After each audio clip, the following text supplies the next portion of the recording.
I'm defying. Hard labor, I came here to modify the system. Take them down if they ain't listening. Straight demolition. From young, everything resistant. Good times I don't really miss. Gotta pay the cost, no tick. Wick, this hard labor and I'm kicked. Never fit in with the crowd or got into politics. You can tell I'm built different. Trust me, it'll be a sequence of events if you touch me. Even when the women do it love. I've been eye to eye with great people, but you'll be mistaken if you put another one above. Hello everyone, welcome to This Week in Tyranny. It's the most hardcore news show on earth. This is your Memorial Day edition, Sunday, May 26th. And it's episode 77 of This Week in Tyranny. So, episode 77 this week, every week has 7 days. And the days pass by, 7 days at a time as I continue to do this show. That's how it goes. Before I begin, I apologize for any noise you're probably going to hear. I have the windows open. Of course, it's Sunday evening, getting to be Sunday night. I'm a night owl anyway. But I'm doing it on purpose because it's all part of the show. It's all going to tie in with the topic. And at the end of the day, time does not stop for me. And of course, it's not disrespect to the viewer or anything, but no 2 days are alike, and that's how it should be. So, a bit of a different show, and that's fine. We'll just roll with it. Hope it doesn't get too bad. Maybe we'll bounce off of whatever happens outside, and then I'll talk about it. But anyway, usually how it goes, a regular week, is we just go to work. We spend time with our loved ones when we have time, week by week. And usually all the weeks are just about the same, except for when you get these few holidays and a long weekend like this one, right? So Memorial Day, which I know is about the soldiers that died in battle. Okay, and then maybe at the end of the show I'll talk about Veterans Day too. That's a similar holiday, and that and Memorial Day, some more of the occult numerology there. But the name itself, memorial, it has to do with memory, right? It's a memorial. It's about remembrance, and all those things have to do with time. That's what the show is about. It's about Memorial Day is about going back to a past moment and then dedicating the present to it. Okay, so it's a bit of a time traveling holiday. You guys didn't know time travel was real? It's real. We do it during the holidays. We do it when we think about our loved ones. And there are more types, which I'll talk about. Ritualistic time travel. So this is what I want to talk about this week. And not just any story about what the government's doing, because after, week after week after week, it does get a little bit old, and it kind of defeats the purpose. Because the solutions are alive. The problems are dead things. They're in the past. They're going to be just like the show. They're going to get recorded, and then they're going to be one of millions of videos on YouTube, and then they're going to be lifeless. The solution is alive with you today. Okay? It's alive with me right now as I'm delivering this, but then afterwards all of this will go by, and I'll never be exactly the same as I am today. That's why the solution is today. So the solution to end violence and tyranny at all has to do with time and the present moment.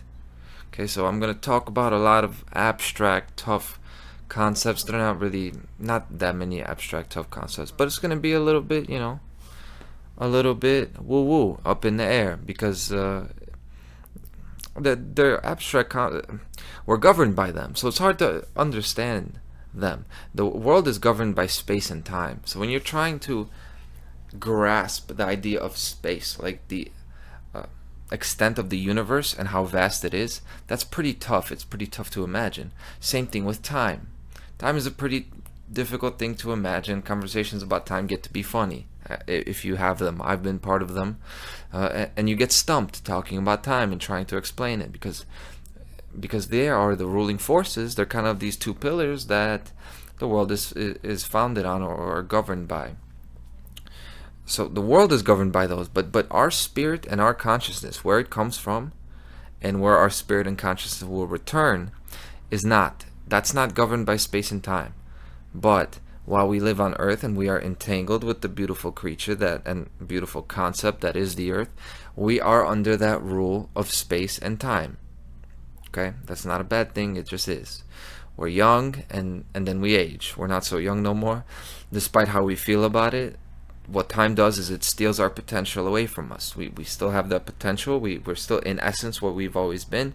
Time takes it away, so we can no longer be that. We become less able to make the outer world reflect our inner world. What we want, what we feel like, and what we want to be like, we don't get to just present that the way we used to when we were younger. Okay, that's how it goes. Time does that. Also, space. We can be poor, alone, sick, living in the slums, but at the same exact time, living in the exact same moment as someone who is down the street, wealthy, beautiful family, someone who's vibrant, they're good looking, and they're comfortable.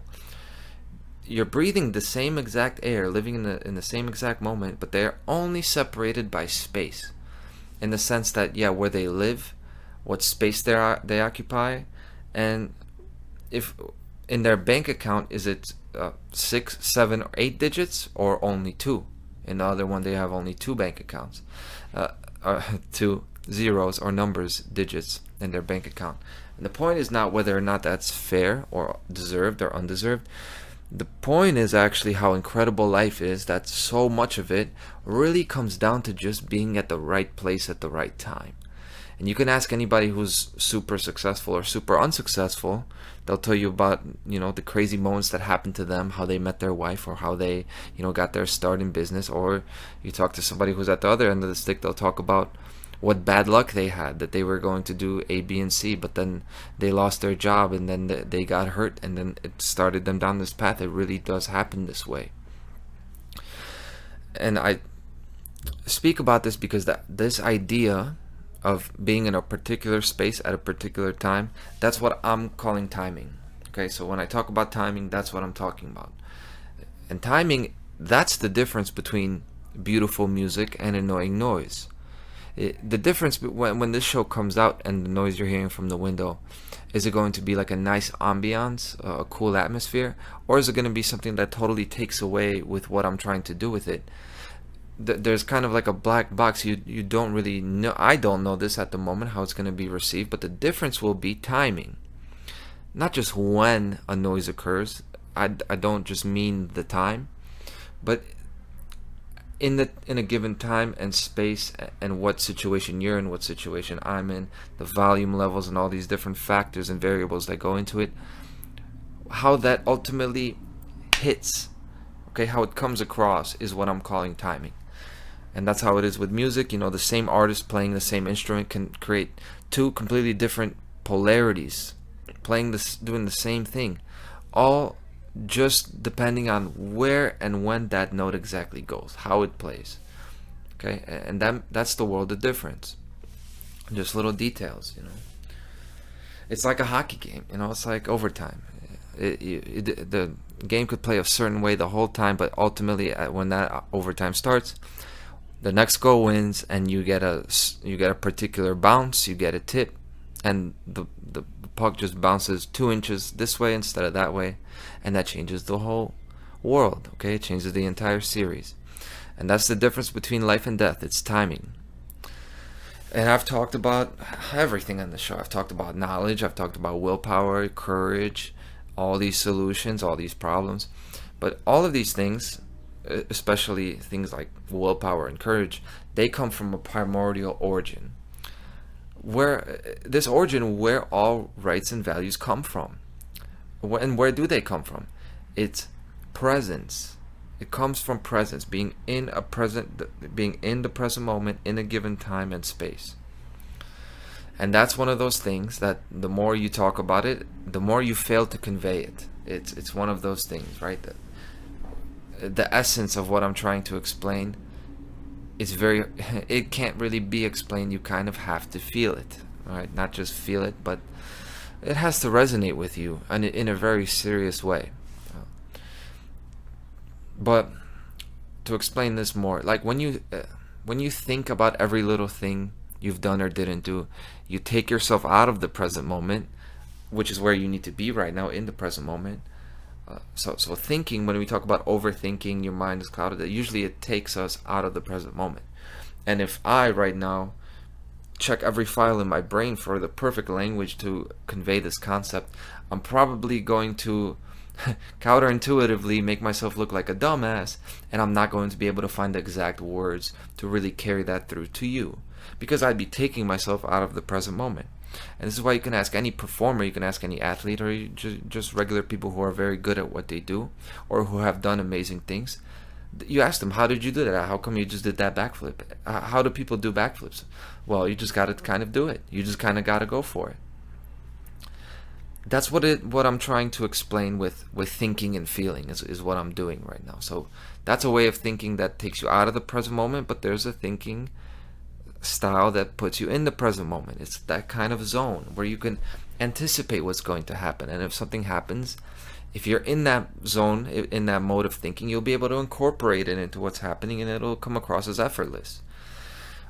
That is an acquired skill, but it also is a gift and a talent, right? There are both aspects of that, and it may just be chance and luck a lot of the time. Look, it's all about timing. So you could try as hard as you want, but if it's not at the right time in the right place, you're not going to make it happen. But skill and work and practice and timing puts you in the positions. You're putting yourself in the positions to be fortunate, lucky, and successful. So there are both again. And speaking of both, what is about that zone, being in that zone, it's whenever you think of something that's inspirational, new forms, new things to create, like art, new ways of doing things, innovative things, or just thinking of things that make you satisfied, basic things that make others happy, that's called being mentally present. It's a really cool space we get into, and it usually doesn't last very long, especially in the kind of constantly changing, crazy world that we live in. But really, it's a lot like being in autopilot, or in the zone, as they say, where you don't scratch your head, you just ma cabeza, you don't scratch your head coming up with things, killing yourself to come up with a new concept for a video or what you're going to talk about this week. It's more actually like being empty-headed, and the thoughts just come to you. You got to be really empty-headed in a way that it's not just a mess in there, it's a kind of a vacuum that's attracting thoughts, and when you get something, you just roll with it, and you don't worry about how it's going to come across. And with feelings, it's the same thing. We talked about thoughts, now I'm going to talk about feelings.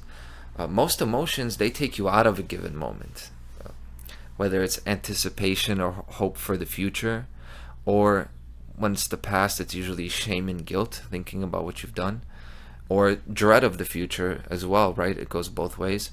That takes you out of the present moment. That's where you catch yourself thinking there. You're feeling this bad feeling, like you're reliving traumatic things, and you really don't need to be.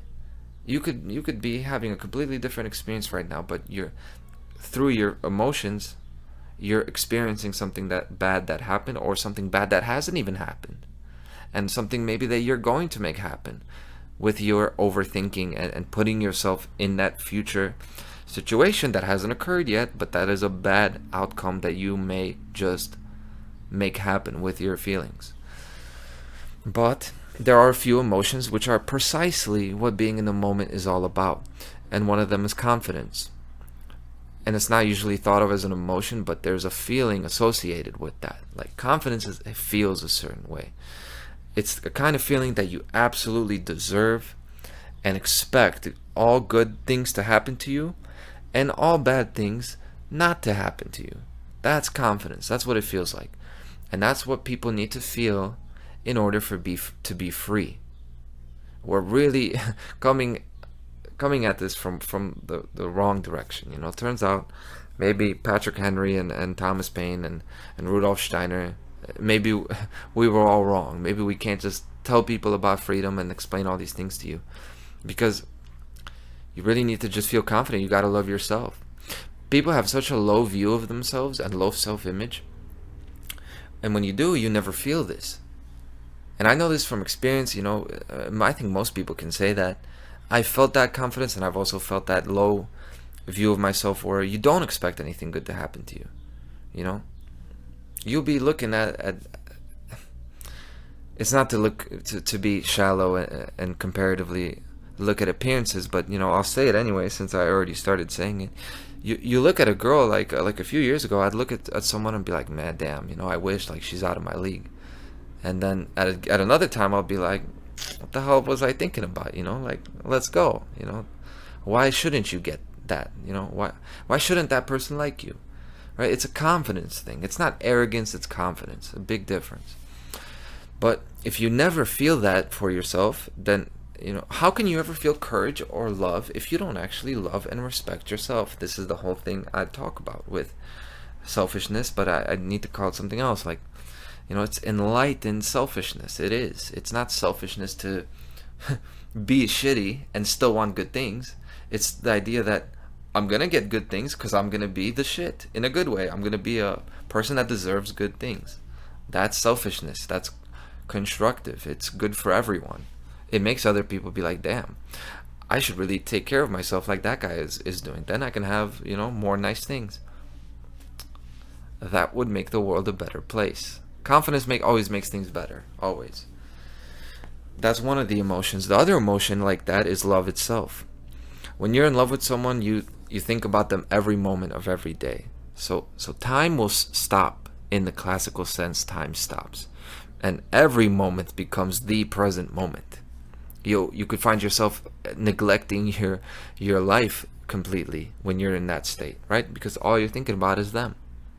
And when you're together with them, then it feels like everything is right. But when you're apart, it's like, what is this alien world I'm in? This is not the real world. That's how that works. That's all about timing. And yes, that honeymoon phase wears off. It does. The young love goes away after being with someone for a while. I get it. But that's the whole point, is it doesn't have to be that way.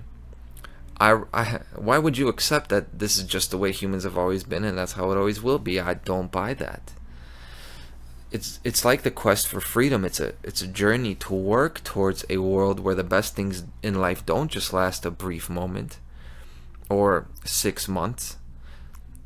It's a world where those things can last, and who knows how long they can last. They can last however long we make them last. It's based on how long you can maintain that feeling, right? That present moment, those thoughts and those feelings that keep you in that moment. And science is catching up to show you how much stress and negative feelings age you and actually make you unhealthy, right? I refer back to Joe Dispenza and also Bruce Lipton, The Wisdom in Yourselves, Biology of Belief, and those things. Okay, I'm roughly accurate with those references, so I won't quit while I'm ahead, but I'll keep going. Right? We won't get stuck on one thing, because that's taking yourself out of the present moment too. It's where you try too hard to stay in a moment. You got to keep things fresh, keep things moving. It's like the waves on the sea. You're gonna have ups and downs. If you try to fight the waves, you're gonna get smacked in the face, and it feels like concrete. You gotta flow with that, right? Just ask some surfers. That's how it goes. And so it doesn't have to be that way, right? We can't beat time and space, but we can defeat all of the things, all of the obstacles that take us out of the time and space that we need to occupy in order for good things to happen. That's timing. The universe is all about timing. What the universe is also is a living word. It's a living conscious current of energy. It's a thing, like you think about a form that's kind of like it's like a vortex, but it's like a beautiful flowing curve, like of colors and shapes and smells and sensations. It's like a constantly rotating form of energy, cycles of light and sound and all the five senses and extra senses. And not just cycles like this that go around repeating. I'm talking about spirals that change and new forms that like snowflakes. No two cycles are ever exactly the same. That's what the universe is. And we as human beings, all of us together, we're part of it. We're part of the motor and battery that runs that beautiful energy machine. We're not an alien to the universe. We actually run the universe with our energy. We're like a battery to it. So we're crucial for it to work properly. We're not just one species out of a billion that is parasitic and destroys everything and makes everything weird. We are destroying things and making them weird because we're not doing our job as the battery and motor of this machine. We're not doing our job, okay? And this beautiful energy machine, it contains all the stories that have ever been written and not written. It contains all possibilities and everything, okay? If people try to describe God, some people you may come up with something like that paragraph that I just read, right? I came up with that about an hour ago. When you try to explain transcendence and God, it sounds something like that. But the point about it is that it has a very specific quality, and it's that it'll never, no 2 days are ever the same. Timing ensures that this is a living thing. It'll never get stale. It'll never be artificial, and it'll never be identically the same. Like an irrational number in mathematics, you'll never be able to really predict it. It'll always be moving. And when you see irrational numbers, and when you see things that are usually stable start to go unstable, like I'm talking about the electron and the particles, subatomic particles, that are always changing and they never stay in the same spot long enough for you to reproduce a predicted result. The expected result is never the actual. When you're starting to get close to that, that's when you know you're getting close to God. You're getting close to really finding out about the universe, and you're finding out that, hey, not so close. Not so close. It's playing with you. The universe is a very beautiful and mature machine, but then when you try to get too smart with it, get too cute with it, it's going to become a very childish machine, and it's going to play tag with you. Okay? That's what it does. Now, timing ensures that this will always be like that, living and never the same. We only have 10 digits. We only have 26 letters. We only have 23 chromosomes as human beings. But all of the combinations of those allow for everything in existence. Okay? So I'm going to talk about numbers and letters because they're like the atom that I'm talking about. The atom as the simplest unit of life that we can actually break things down into, to not confuse things, to just break it down into simplest forms, into a unit, and explain concepts with the unit. Okay? So when we speak or write or do anything, like anything, really these are reflections of just how we think and how we are. So anything you can record as a set of numbers or letters, like a blockchain or anything, can just be written down as, okay, this is what happened. And each given letter or number, this is like the atom that I'm going back down to, like the number 1, for example. 1 is a snapshot in time. It's a signature. It's like a heat signature, okay, like that, or a written signature. It's like a footprint. It shows you of what that living energy exactly was like, of that energy machine, what it was like exactly at that time and space. Okay, it's a snapshot of the world at that time. And by the way, that's why zodiac signs are accurate to a degree, right? They're accurate because seasons, all cycles, seasonal cycles, they follow a pattern. So this thing about numbers, it's really not that crazy of a concept. It's like the first month, January. No 2 Januaries are ever going to be exactly the same with exactly the same temperature and exactly the same weather, but you can expect, if you're going into January, you can be pretty sure that the days are going to be short. It's going to get dark quick, and you're probably not going to be going to the beach in the northern hemisphere, right? So it has a set of qualities. And just like that, each number or letter has a set of qualities. And your name gives you a set of qualities. See, most people don't know this, but your name describes so many things about you. It's just like astrology. It could be looked at and shown, hey, this is the reason you resonate with a given person or a given place or a given activity. Because you're coming into the game with qualities. Okay, you have a certain set of skills or qualities or characteristics that you're bringing to the game. So I'm going to talk about those qualities. This is the story of creation right here. Okay, literally. So you start with 1. People are going to say, no, you start with 0. We're going to start with 1. Okay, you count. You start with 1. You don't turn 0. You turn 1. Okay, we'll talk about birth on another show. So 1 is the letter A. A is action. It's action. It's upward motion. That's why the digit 1 is like that. It's a singular drive, and this is why this number is very masculine. Like males have a singular drive to get something done. Okay, our sexual organs are shaped like this. When when they're ready for action. It's like the number one. It's like, okay, if we got a singular drive, we're gonna go do that. Okay, that's why men invented the cars and the roads, and we drive in straight lines. That's what we do. We think in straight lines a lot of the time. Okay, which the women are quick to point out. So then you have the number two, and two is the letter B. B is base. It's a base, basic. It's a counterbalance to the vertical motion. Right, this is your x-axis to the y-axis that was the number one. It's B for basic. This is why your belly is a B, shaped like a B, shaped like a belly. Okay, that's when you're connecting. You're kind of coming down from that willful total drive. Okay, and you're coming back down to earth. Okay, you're kind of getting tempered. You're coming back down. There's more of a stationary aspect to it. There's more of a home aspect to it.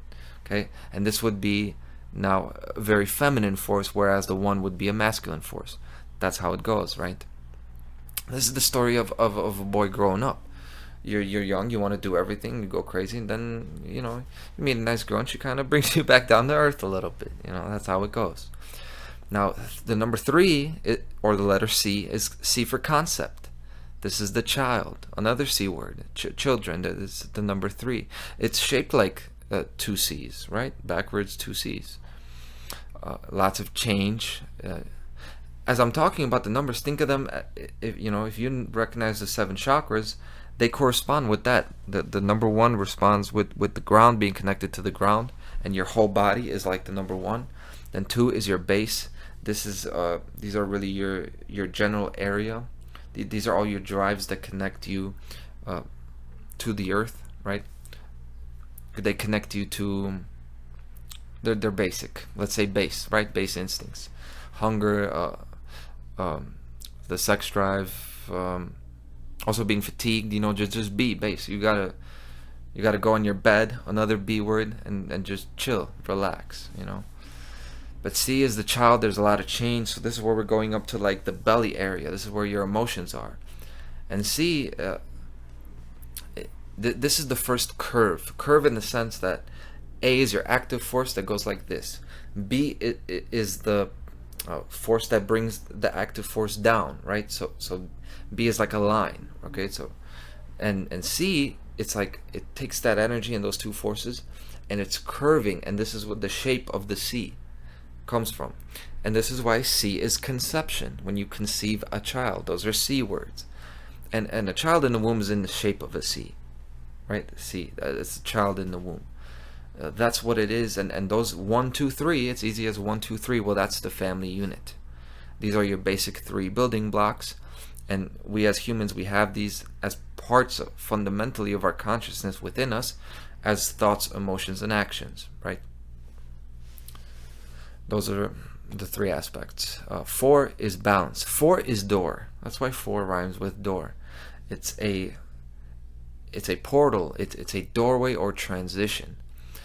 And the story goes that like after the male, female, and child trinity has completed the family unit, either it repeats 1, 2, 3, right? The 1, 2, 3 can repeat again, or it could go through this mirror conceptually and transition to development beyond what has already occurred into something new.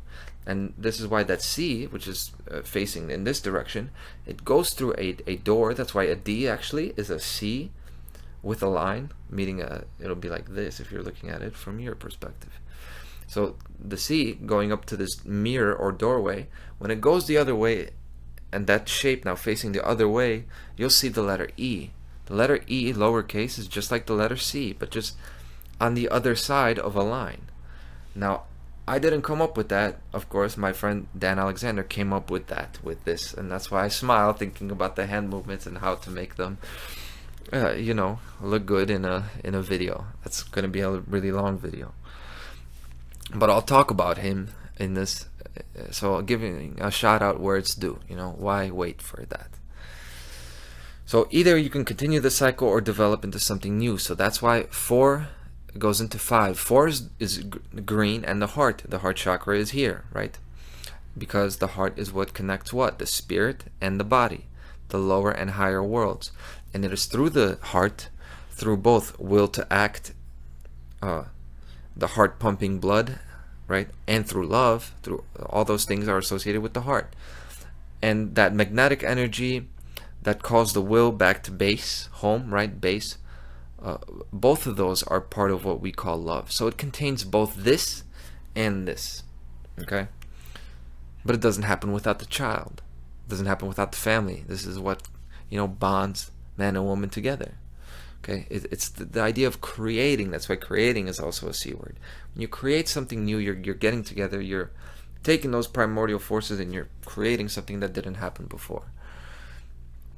And love is actually not just love, it's actually love and will.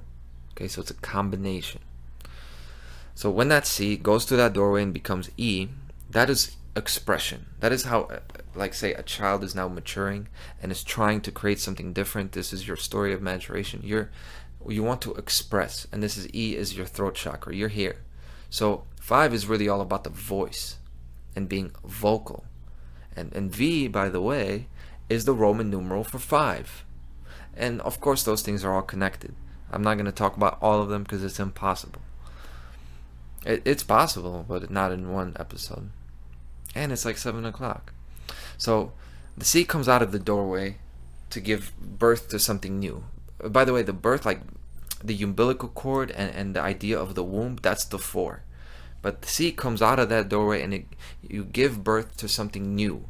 And you can do that physically, like a woman does, or through expression, you do that within. You take what you were given, you take this base energy, and you put love into it, like you put your heart into it, and you create something new. That's the story, right? And that's what the shape of the number 5 represents. The bottom of the 5, it has a curve like a C, turned around, because D is the door, the mirror, and then from that curve, comes an upward line, right? That's how you write the number 5. That's the letter A, and then the top of the number 5 is the line that goes like this, the horizontal line, the letter B. So you have A, B, and C in that reflected.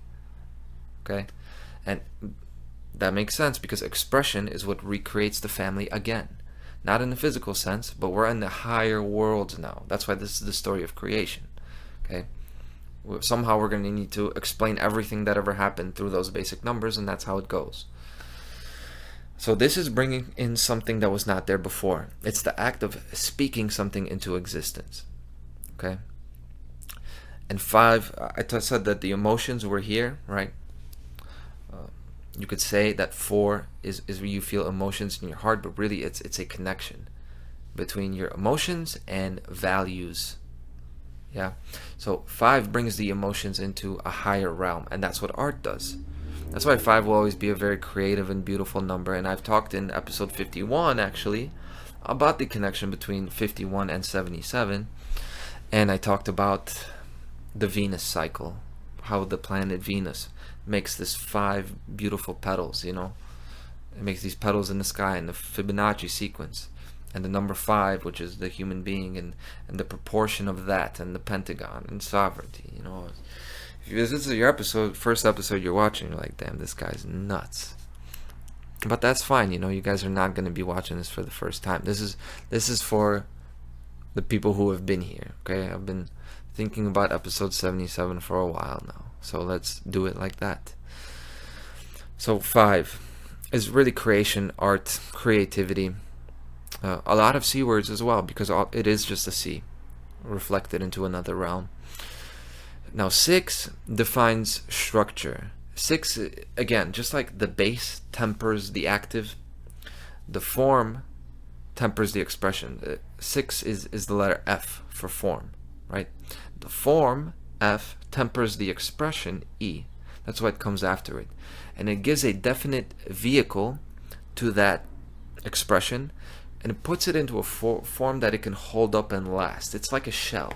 6 is like a shell, and that's why the shape of a number 6 is almost exactly the same as the shape of the number 5, except that little belly gets closed. Right? It closes the 6. It closes that open spot on the 5. And that's because the number 6, we're going up from the throat chakra, now we're getting into 6, the brain, the rational mind.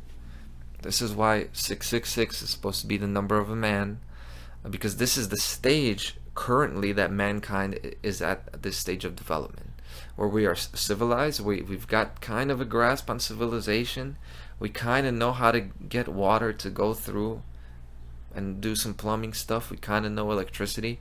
We can figure out microphones and things like that, and cars.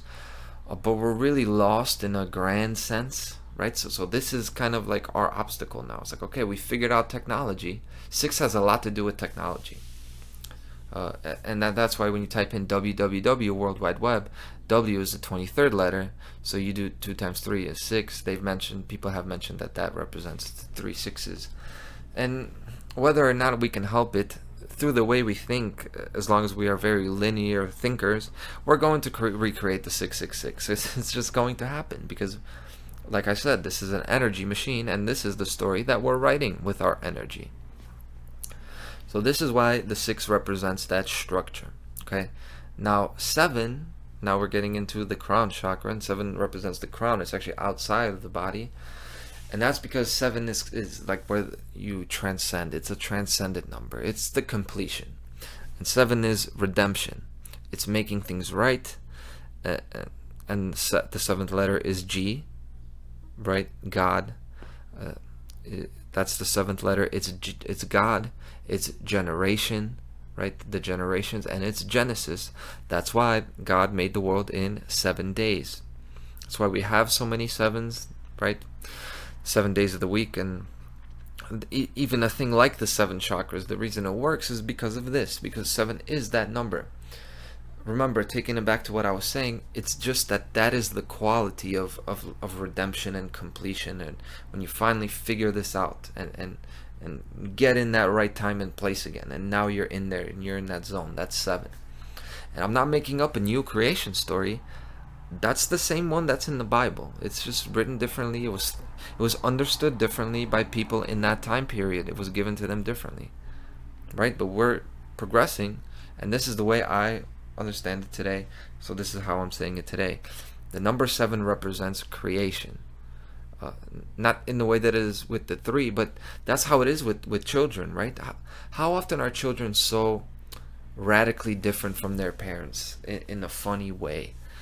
In a funny way that their quirks like clash with each other, right? That's what I'm talking about with 7 and creation. It's the idea of being different than what came before you. It is the idea. It has concepts of C, creation, the child, and it has parts of 5, expression. It has also the number 1 in it. It contains all the odd numbers within, because 7 is like the number 1, which I'll talk about. But the idea that there's a clash there, and 7 is a lot different than 6, it's the concept of counterbalances, which I want to talk about. There's this constant push-pull in the beautiful energy machine. It's like day and night. You got to put 1 foot forward and then the other. You can never put 2 feet forward, right? And humans didn't invent polarity, guys. Like, it's not Trump's fault that we're polarized. Polarity is inherent to the universe. It's just the point. It's just where we're at right now in this story because of where we've put ourselves. But with counterbalances, what I'm talking about is 2, it counters the upward and willful 1. 3, it counters both 2 and 1 by becoming fluid, right? This is why you say you got to have guts. You feel all this stuff in here. 4 counters that chaotic and constantly fluid 3 by introducing peace, stillness, and structure. 4 is a square. It'll something that is square is going to stay. It's not going to fall over and tip over, where a 3 will tip over. Shape is part of this as well, which I don't even get a chance to go into. So 4 introduces that structure. It's a mirror, it's a portal. Now 5 counters that mystical 4 by bringing in something that interrupts the stillness. It awakens the stillness. Okay, so that's where you get expression from. That's where you get beauty from. Now 6, it counters that 5 by, whereas the 5 would usually be something that passes by very quickly and evaporates, a very precious thing, it gives it a form. It gives a form to the conceptual expression, turning it into concrete ideas. And F is formation. And all that is just a higher world equivalent of what the B was, of what base was, right? The 6 is connected to the number 2. It's in the middle of, so 1, 2, 3 is like a trinity. It's the one that's lower. 2 is in the middle of that, and then 4 is the portal, and then 5, 6, 7 is the higher trinity, if you could say it that way, and 6 is in the middle of that. So it has that idea of bringing it back down to earth. It's the concrete formation. And then 7 is the enlightened version of the 1. And that's why it's called the number of completion. To me, I don't call it the number of completion, because completion could be like when I finish the show and then you just sit on the couch, like but that's not the kind of completion that 7 represents. It's in the sense that you've succeeded and you've earned the chance to create something again and do something different again. And just like the 3 had a choice, if we're speaking of these as characters, because they are, by the way. What's a letter called? It's called a character, right? Choose a password. That's at least 8 characters, right? Like, we're talking about characters. So like in a story. So that's why, 3, his name is 3. That's why 3 has a choice to do things the way they've always have been. Just like that. That 6 also has a choice to change the world, to do something completely different. Right? And the 7 now, when you've gotten to the 7, you could either start from 1 again and count to 6 again. That's what 666 is. It's repeating the things that have always happened. And that's what we do. That's why we're playing out the story of Revelations as human beings. That's why we're playing out the same stories of slavery and tyranny and genocides every once in a while, depressions every once in a while, diseases, plagues. This is what we do, right? Because we don't get to the 7, we stop at the 6. By the way, that's why Tesla says, the secret to the universe is understanding 3, 6, and 9. This is part of that. At 3, 6, and 9 are where your vertices are, your transition points, where you can go into another game, really another set of rules. Beside the point of this, right? So, I want to talk about the numbers 8 and 9 because there's a big part of my work that I'm going to write one day and publish one day, and it's about the octave.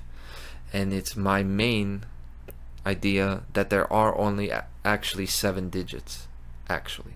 So, I'm confident I won't give it away, the whole thing about the octave, but that'll be one day. That'll be like my magnum opus for now. And those are qualities, right? That's time. 1, 2, 3, 4, 5, 6, 7. Those are just snapshots of that evolutionary process. So we talked about time. Now let's look at space.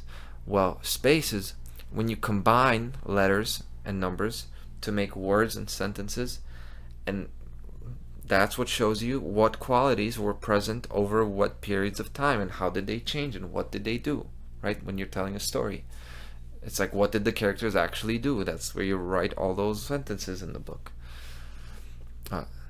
Say the number 14. It's a record of events. It's a short story. It started with a 1, and then it became a 4. The end.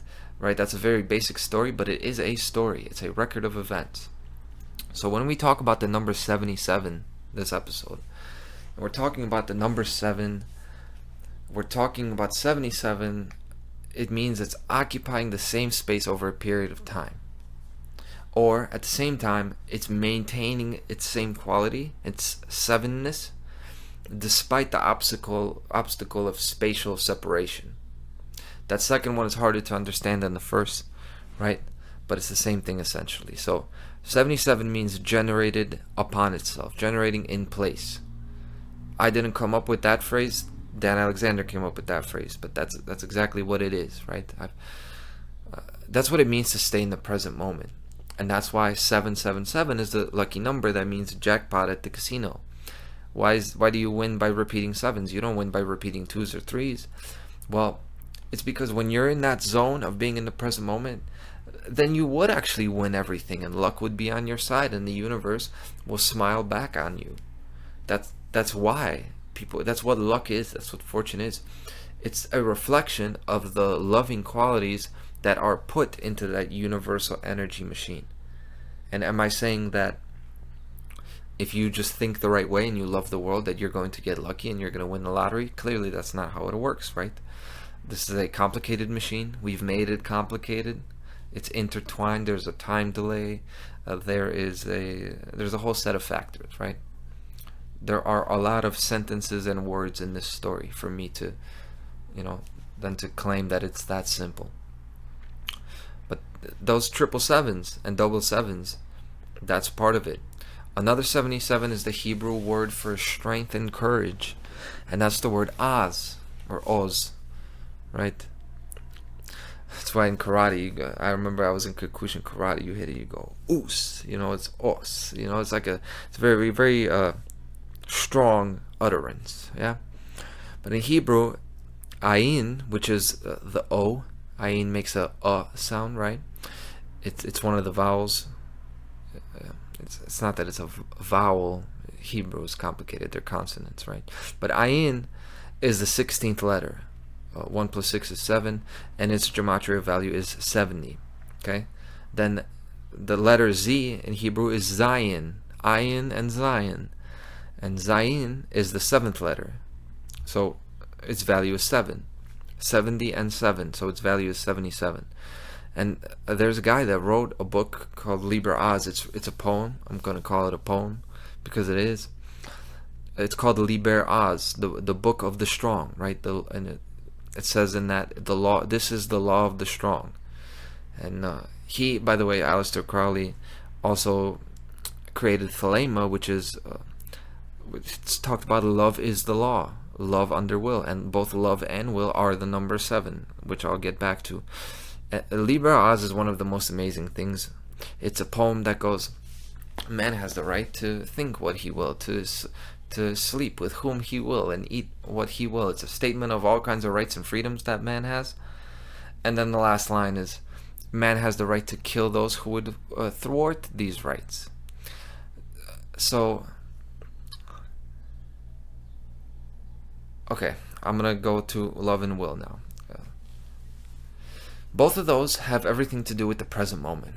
Just like Liber Az, it's about right here and right now. You have the right to do all of this, and now if somebody tries to take you out of that, you have the right to kill them. And I don't really want to dwell on the right to kill, because anytime I talk about this, I kind of lose people. It gets us out of the present moment, because that's what death does. It's time and space coming for receipts, right? That's when we lose it. That's when we get taken out of the present moment and our time is up. Our time is up in this chapter of the story. But being in the right here, right now, like I said, that is where strength and courage comes from. Because the idea of Az, the law of the strong, it's a conviction that you belong here. And you will not give up living here and now. It's the idea that I'm here, I'm supposed to be here, you're not going to get me out of here. That is the fundamental drive, the will to live. And that's the idea of strong. Liber Az is not strong in the sense that you're going to be a controller and overpowering little people. Maybe Crowley even intended that or believed that at some point in his life, because he was a dark occultist. The point is, you look at that story and it tells a story of love and will, like he wrote in Thelema. It just is the case. And that's a good transition to, whenever I talk about a cult, a lot of people, they don't like that because they don't like a cult because it's dark. They like the light. They like Christ and Christianity. And another 77 is Christ, the name Christ. Jesus' name, Christ, is 77 in English, not Hebrew now, because it's not Hebrew. Why would it be Hebrew, right? This is an English thing, right? And in today's world, in the Western world, this is where, everybody believes in Christ, and this is why it resonates with so many people. The centuries, the millennia of Christianity, the millennia of Christianity have been this Western time period, where the language becomes English, and So what I mean by that is C is the third letter, H is the eighth letter. So 3 plus H plus 8 plus R, the 18th letter, I, the ninth letter, S, the 19th letter, and T, the 20th. You add those up, you get 77. So, why was he the Redeemer? Why was Christ the Redeemer of the world, and he could walk on water and tolerate all that suffering? Why could he? Because he was always living in the now. That's why Christ was Christ. He never forgot where he came from. Because what does he say? I am the life and the way. If you have seen me, you have seen the Father. That's what that means. Okay, he wasn't just a regular guy, but in every other way, he was just a regular guy, and he told you that. That's what the story of Christ is. If there was anyone who ever lived who stayed in that moment perpetually, constantly, that's who it was. And that's why everybody believes in Christ. Not everybody, but the people who do believe it wholeheartedly, and it is real. Okay, it's not just a story. Yes, it's a story, but that shit is real. Okay, that's why people believe in that so much, and it's not a bad thing. It's a great thing to believe in that Christ that lives in the present moment. It's a terrible thing to believe in church leaders that are molesting kids. And I don't mean to take, low blows at Christianity, but, come on. You've got parasites within your ranks. You got to deal with that shit. If you got snakes in the grass, you got to mow the grass. Okay? Now, there are plenty of people in the world who sort of have this knowledge. They kind of have it, but they don't really have it. They don't really get it on the inside. It's like somebody who cheats on the math test and they have all the answers, but they can't really explain the concepts to you because they don't know. They don't know. They only have the answers. They only copied what was on the paper. So they could see those are the answers. If you do this, you're going to get that. But they couldn't reproduce it from scratch to you. Right? And these, in the worldly sense, are the kind of people that run governments, and they run banks, and they run corporations today. Right? The United Nations, the World Economic Forum, the Club of Rome, Tavistock Institute. These are the type of people that they don't really understand it. They'll never really be in that zone. It's really a disability that they have. This is what psychopathy is. It's like they never will be like you and me. Okay, but they're smart. They can understand this is the way it is. It's like you're cheating on the test. And they're also, because of that, are the ones that are using fear and control to keep that knowing of the present moment, that stuff that I talked about, to keep it away from you. Because they understand it. And if you understand it as well as them, then they will not be in a position where they control things, because they would not be able to put in the effort to actually deserve that position. They wouldn't be able to get that position because it's an undeserving position. Okay, if somebody is actually good enough to be the richest man in the world like Bill Gates and deserve it, then that's great. I would be glad to work for a guy like that. But that's not what we have. We've got people that are, through control and fear, have gotten to those positions, and they're the ones who think of things like September 11th and like COVID-19. They think of things like the Holocaust, like World War I. All of those, I'm not saying it wasn't done by the people who were involved. It's influenced and implemented, okay, it's created, generated by a class of people who have managed to control time and space on the earth enough that you don't even know they exist. They're past the speed of sound in the way they do things. To you, they're past the speed of sound to you. All you see is a flash of light and then a sonic boom once in a while when stuff goes wrong, Sonic boom once in a while whenever they slow down. So the reason I mention that is because 9/11, the attacks on September 11th, attacks on the Twin Towers and the Pentagon and whatever on September 11th, that had the number 77 all over it. Tower 2, it hits, Tower 2 was hit on the 77th floor by that plane, one of those planes. And then Flight 77 was another one of those planes that was also hijacked. That's the one that hit the Pentagon. Okay? By the way, the pentagon means what? It means 5, right? So something that's supposed to be the 77 is crashing into the 5. It's attacking the expression. It's attacking beauty, attacking expression. What was the symbol of beauty at that time? It was the economic prosperity of the United States of America. Where were the best, the prettiest men and women that creating the best movies and making the best music? Was it not in the United States? Yes, it was. So it was the symbol of that, right? So it crashes into that United States. Symbols of power, not just economic but government. So that's another one that was hijacked on September 11th. And the 11 in itself, it represents the two towers.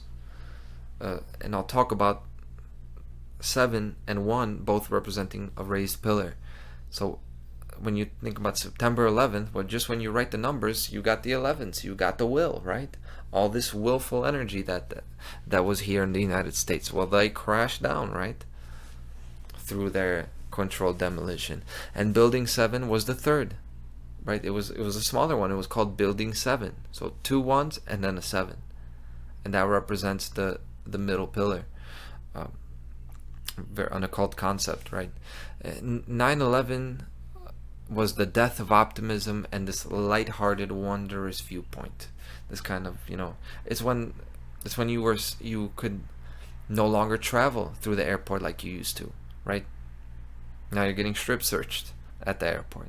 The beginning of all these things, it really was such a crazy fear ritual. It changed so much. It was tragic, right? It killed all those firefighters. It killed all those people in the buildings. It burned up all that money that was missing. But the point is, 11 can be thought of as the 77, is why I bring it up here. Because 7 and 1 are visually almost the same digits. This is 1, and then in 7, the pillar is slanted, showing that there is a movement over time. That pillar is in motion, or the pillar is staying the same, and you're in motion. You're viewing at it from a different perspective. Because not only is the 1 still there when you get to 7, the completion, but the 1 carries the experiences and memories as well as the wisdom. It carries it into yet another plane. That's what the number 7 is. It's going to break that plane into another. And by the way, the only numbers without curves in the way you write them are 1, 4, and 7. And 4, I've already mentioned, is that portal between the lower and the higher. So I'll talk about 7 being, these 7 digits that are important. Well, it starts with the 1, no curves. Then it ends with the 7, that's completion, no curves. And then in between them is this portal thing, right, where it's like a mirror, it's like a reflection of the original, and that also has no curves. And I'd have to talk about the whole octave, and I'm not going to do it. So when you talk about 77 and someone who embodies that, other than Christ, right? I've talked about 77 being the number of Christ. I really got to give a big shout out to my friend Dan Alexander. This kind of stuff, I would not be able to explain it this way if it wasn't for the way he explained it to me directly. Right? This guy found me, and we became friends. And this is somebody who gets all this. He got it first. He got it before me. I was trying to research numerology. I had a lot of good stuff going about numerology and all this stuff about the atom and the language of the universe and DNA, and others have came before me and will come after me, right? Like Robert Edward Grant, the mathematician. I got a lot of interesting stuff from him about the heptagon and the digital root mathematics, which is like the gematria of math. It's really cool. So, but Dan, this is a person who gets it. He's at 7. This guy is at 7, and nobody listens to him, right? Few people listen to him. They talk about him sometimes, like me. And over this period of time, as the world is burning around us, he's staying there. He's in that 7, and he's always ready. You go hit up Dan right now. You could talk to him right now. He's gonna answer all your questions. You have a question about, the history of language, or like why this stuff is that way. He got it. You wanna ask him, why the cicadas come out every 17 years. He probably knows that for sure. So Uh, that's probably the longest endorsement anybody's ever gotten on This Week in Tyranny, right? But it's real. See, this stuff is real, guys. Like what he and I are talking about, this is like when people are like 50 years ahead of a new area of science, and they're like coming up with something completely new that people are like, what the hell are they talking about? But nobody listens because we're not sexy. Like, well, because what's sexy is being hunched over with glasses and behind a chalkboard with formulas, right, and a lab coat. And I get it. This is how we think, because to us, and we're at the stage of development at the number 6, right? We resonate so much with linear proof, and I do respect proof. I respect the scientific method, and yes, that is the highest form of proof that you can get of something being true, short of real direct knowing or gnosis, which, by the way, the G is silent. That's a G word. That's the number 7. So all I'm saying is, tell your friends, tell your family about how the world works. Don't let this guy turn into John Nash from A Beautiful Mind. Okay? Because there are people out here who are telling the truth and they're being made to look like they're not. And that's a problem. The world is so corrupt that no one listens to a regular guy speaking the truth normally. But we're heading into a time where that's about to become the most valuable commodity in the world. It may already be. It may already be the most valuable thing, a man who speaks the truth normally, like a regular guy. But speaking of corrupt, the world is so corrupt. What does corrupt mean? Corrupt means to go bad. When something goes bad, it gets corrupted, right? Could be a video game, could be a piece of food, could be your moral code. Things go rotten when they get corrupt. It means it goes bad. When it goes bad, it spoils, it goes rotten. Things go rotten when you leave them for too long. And what that means is, when you remove a living thing from its living environment and you leave that living thing in a non-living environment, you spoil it. Because something of this quality, something that was living, something that is living, cannot remain in that space that you've set up for it. The timing is off. That's where corruption comes from. So how do we find timing, right? How do we find our timing? Because it comes down to timing, whether or not we're good people, whether or not we do the right things, whether or not we help each other instead of hurt each other. So the answer is to find wonder in the world. It's to find all those good and amazing things in the present moment, in the current time and space. It also means to work harder to find more of those wonderful things in different times and different spaces. But first and foremost, to find the wonder here and now, in every moment. And those are the 2 most valuable things in the world. One is a man who speaks the truth normally, honestly, and a woman who finds wonder in the world. And that'll be it. Thank you very much. Happy holidays, and live the holidays in the here and in the now. Thank you so much, and I'll see you next week on This Week in Tyranny. In this tournament, the chosen few shall be triumphant, and the devil will be decapitated. So you can keep your ducats and your dresses. I won't be emasculated in this world of scientific madness. Scientific madness. My status is the baddest.